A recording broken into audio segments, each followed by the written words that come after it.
I'm Dr. Mollie Marti, and welcome to Resiliency Matters. Today, we are speaking with Dr. Dan Siegel, clinical professor of psychiatry at UCLA School of Medicine and the executive director of the Mindsight Institute.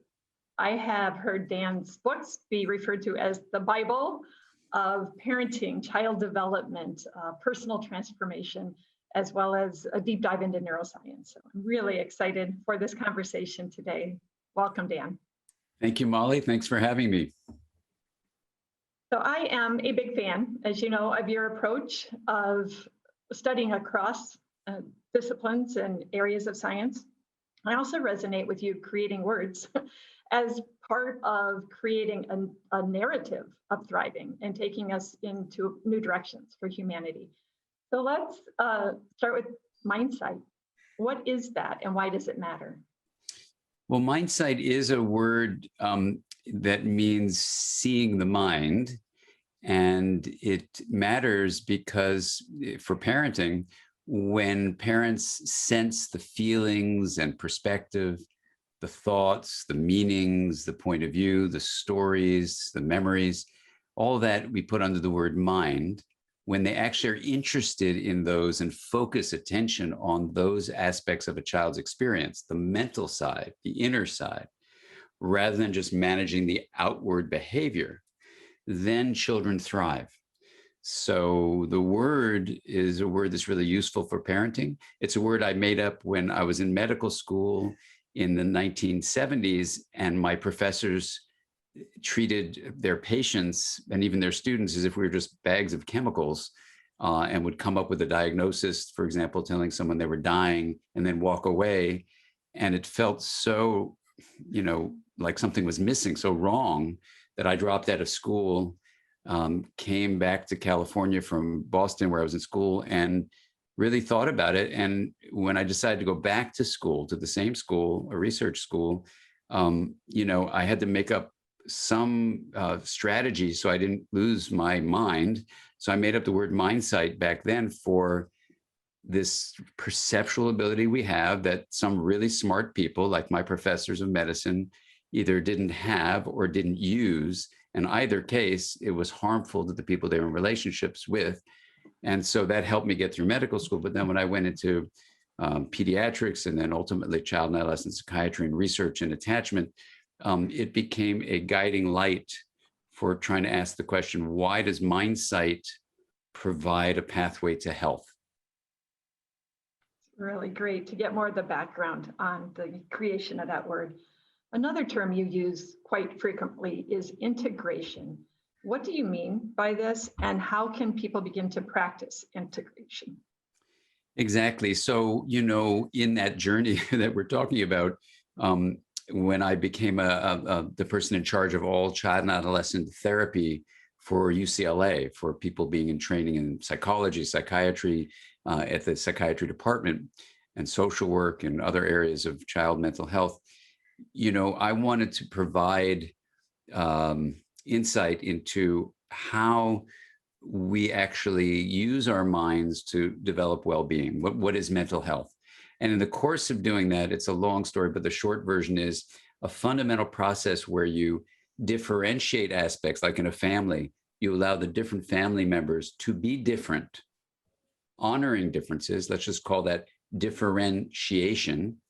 And when that differentiated system, the system's just a collection of stuff. In a family, it's people, but in a brain, for example, would be parts of your brain, or your whole embodied brain would be your whole body.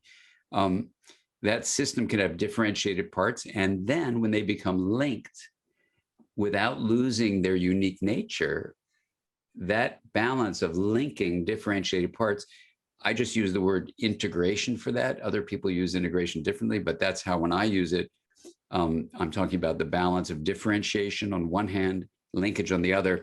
It turns out, through a long line of reasoning across lots of different scientific disciplines, integration is health.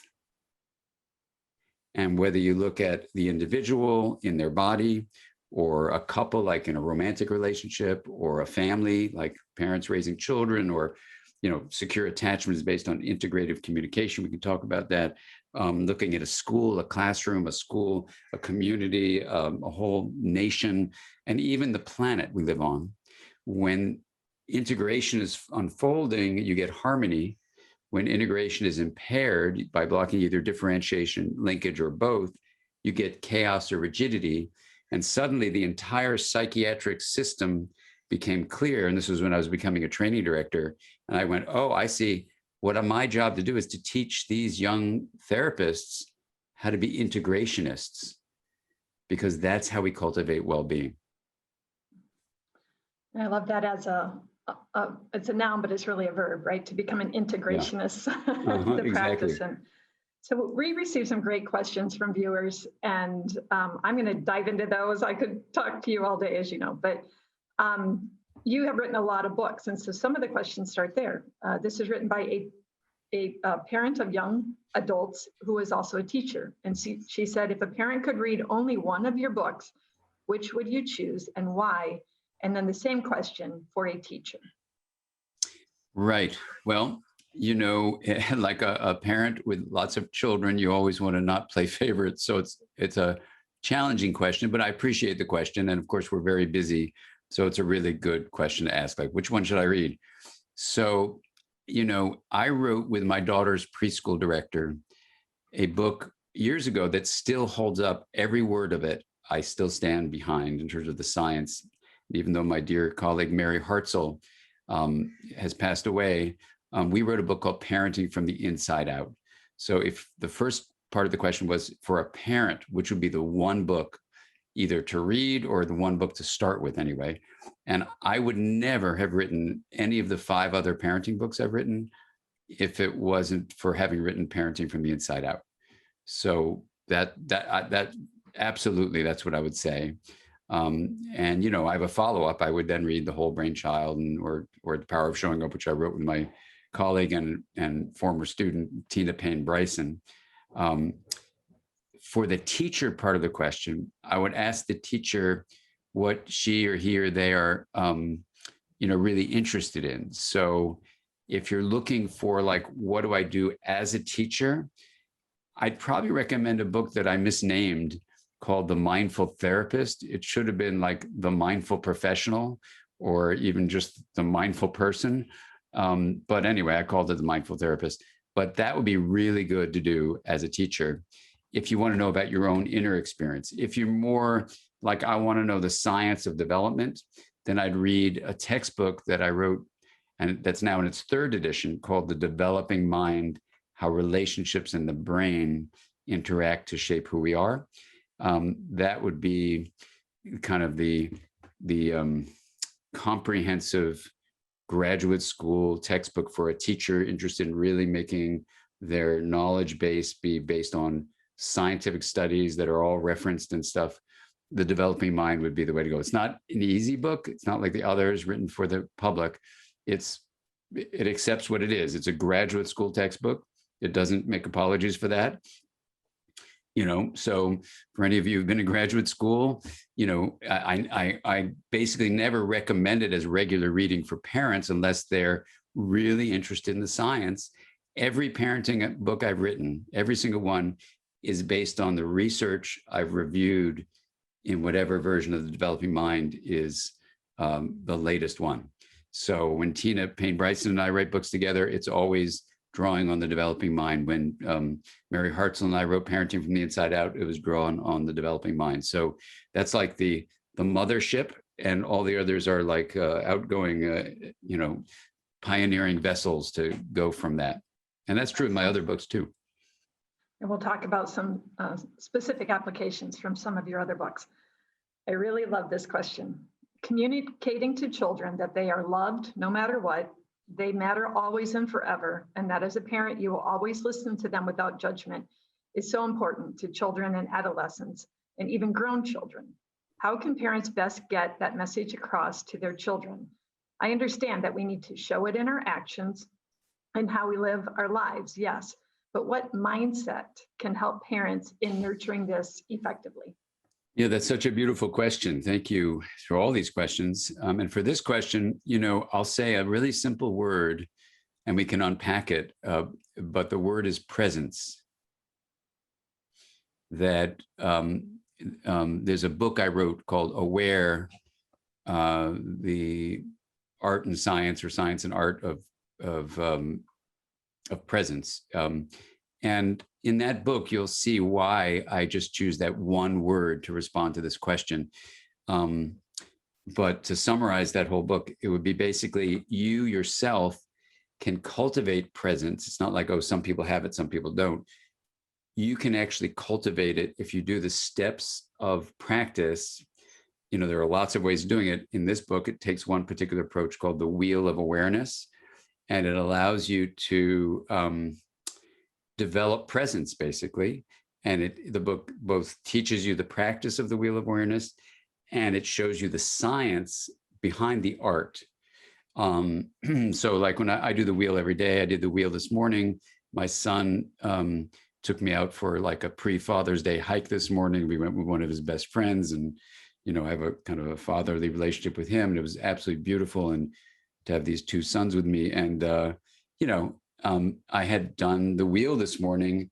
Not that I needed to do that. Thank you. But it's, you know, it's just a way of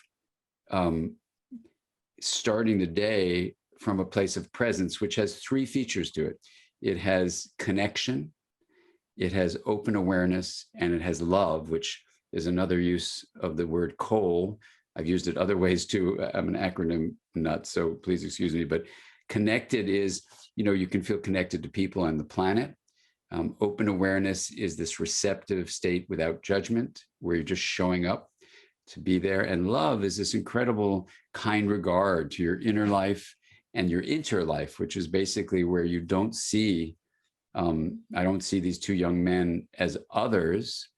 I see them as we, is the word me plus we is, you know, we are these manifestations of reality through these bodies, and nature is too. So we're hiking in the mountains, and, you know, it was just beautiful. So anyway, that's being present with connection, open awareness, and love that you can cultivate with many practices. One is the wheel of awareness.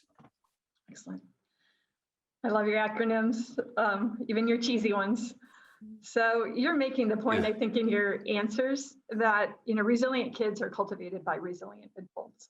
So can you close out this segment by talking about why it's so important that parents and trusted adults are doing this type of work on ourselves? Yeah, I mean, the inside out view is we both make sense of what happened to us when we were kids so we can become free of the prisons of the past. That's number one. But that journey is also about being present, because when we're present, we're really able to bring resilience. We can show up and provide all the things necessary in a relationship with our children, with our adolescents, with our young adult children, you know, that allows them to thrive. Excellent. So answering more viewer questions when we come back.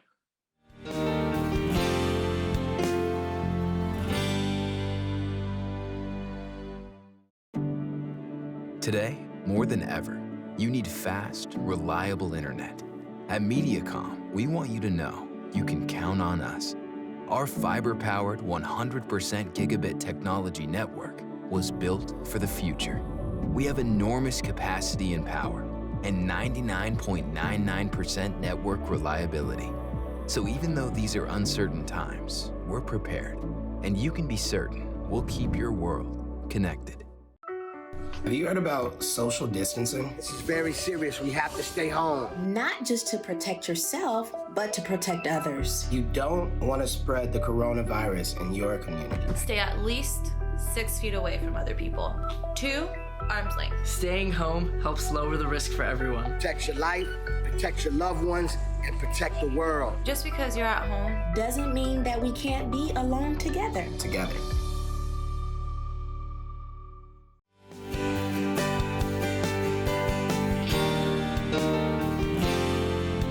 Hi, I'm Dr. Mollie Marti, and welcome back to Resiliency Matters. We're talking with Dr. Dan Siegel, Executive Director of the Mindsight Institute. And Dan, I have so many good viewer questions, but I want to ask one question first as a researcher. I know that when you write books, it's kind of like a slice in time and there it is, or you create models, and I referenced the cheesy acronym, right, your BRIE acronym. I would really love to hear about when you put something out there and then the research continues, your understanding develops, and you're like, oh, that needs a tweak, or we need to look at this differently. Does one of those come to mind for you? Yeah, well, thanks, Molly. Recently, one of my colleagues, who's an African-American woman who's a professor of social justice, she gave me some feedback about a phrase that I had made up called "name it to tame it." And it was inspired by some research done at UCLA and other places that when you name an emotional experience that you're having or that you perceive in a photograph in front of you, the brain goes from an agitated state to a calmer state. And, I like both acronyms and rhyming. And so name it to tame it seemed like a way to summarize that research finding. And it's been used by a lot of people. And even my colleagues who are Black said that's fine with them. But this particular colleague said it really created a racial tension for her because of the history of slavery in the United States and because slaves were tamed, that she just found it very not appealing, So even though I did a survey and most people found it fine, I decided to change the phrase. So now I call it name it to frame it. It still rhymes, name and frame. And in some ways, framing is actually more useful than the term taming. So even though it may have been tolerated or even appreciated by a lot of people, the name it to frame it, I think, is even more useful. So that's just an example where framing, for example, tells us how do you create, a way of understanding an emotion, having a story of the emotion, putting it in a framework. That's the framing part. So like the beautiful picture behind you, Molly, it gives a whole picture. So the emotion is there, that picture is there, it doesn't have to take over everything. It has its own wholeness to it. And that's a way really that we come to, be an important relationship with our emotional life. And in some ways, I like that better than the idea that emotion needs to be tamed. Even though I made up that phrase, I'm open to constantly revising things and hearing feedback. And this would be one example. We can name it to frame it and reframe things we may have said that now we just think is not so useful to say it that way. That's a great context and a good segue to this next question. So these cover the developmental framework for parents. And this first one starts with a little. I am committed to raising a strong woman who is a full citizen of the world, who deeply understands the plight of the less fortunate and actively contributes to social justice. What does this look like appropriate to my 3-year-old daughter? Wow. Well, I've got a 3-year-old daughter who's now 27. And I have a 3-year-old son who's now 31. And they're both people who support exactly what you're saying. And, I'm just a case of one with my wife. So I'll give you 2 little examples that I think support this notion. Caroline Welch, who wrote this beautiful book called The Gift of Presence, a mindfulness guide for women. She was meditating long before I ever started meditating. And even though she's an attorney, not in our field of mental health, now she's our CEO at the Mindsight Institute. And she's been meditating for a long time. So she wrote this book out of her experience and interviewed a bunch of people. She's an attorney. And when our son was about 3 or 4, maybe a little older, maybe 5, let me think about the year, not too much. So he saw a book on Bill Clinton, and it was reading it as he was the president at the time. And he said, it said that Bill Clinton was a lawyer. Well, Caroline has got a ton of friends, females who are all lawyers. So Alex looks at the book and he goes, I'm really confused. And so Caroline, I'm sitting there and watching this, the two of them. Caroline goes, what are you confused about? He goes, can boys be lawyers too? And this is just an example of how your kids learn because you are a role model. Alex wasn't told, hey, women can be lawyers, but back in the day, it was only men that were lawyers. And now, because of the experience he was having, his impression was, it's females that become lawyers. So that's the kind of thing where, you can recycle, you can stand up for social justice, you can talk about the news, You can watch films that really educate us now about racial issues, about the social construction of the idea of race. You can read books in the house. So living by example rather than saying you have to do this, that's one example. For our daughter, I'll just say that, you know, we always told our kids to have, you know, be aware of what their body was telling them, to get in touch with what you might simply call an internal compass. So rather than have things be externally determined, like your friends are saying do this, or your parents are saying do that, or your teacher says do this to get into a good college, or stuff like that, we always, from the time they were 3 and younger, asked them what they were feeling in their body. What did their heart feel like? What did their gut feel like? What was their sense of something? You know, all these are, you know, Mindsight phrases you would use. But the idea used to drive our friends nuts because they would say, why do you talk to your kids so much about what they're feeling? You're going to make them nuts. Quite the opposite. The studies are, the more we use Mindsight, the more we use mental state language, like what are you feeling? What does that mean to you? The more our kids develop an internal compass. So morality, a sense of what's right and wrong, a sense of drive, even a sense of grit, where you can have like a passion for something that then has a purpose to it. And in Caroline's book, she does this incredible review of the power of purpose in our lives. Purpose comes from a feeling you have, not a thought.